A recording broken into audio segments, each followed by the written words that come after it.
Doormat Chapter 35 Countdown. The next morning she woke with a new sense of excitement as she walked to the travel agent, who was surprised to see her after such a long time.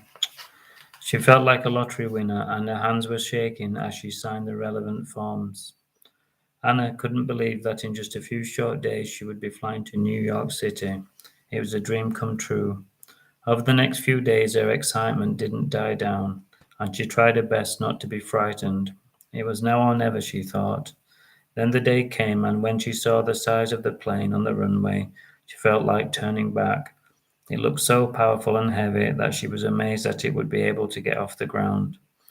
It was another troubling thought that she wished she hadn't had. Anna sat in her seat and she waited for the inevitable rumble and the shake of the engines to begin. It was like waiting to go on the world's scariest fairground ride, she thought. Anne closed her eyes and she wished that she could fall asleep quickly.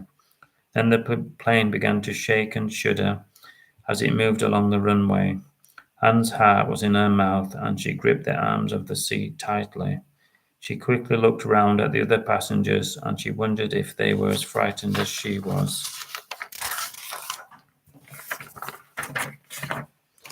The plane went faster and then it took off with a rush.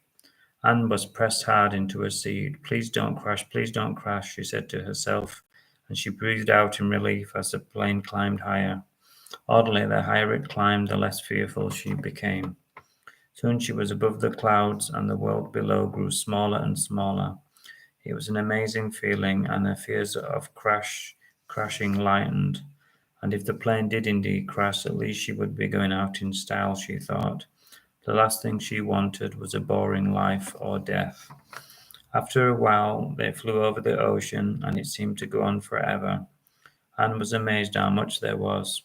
She looked out of the window for hours, and her worries melted away.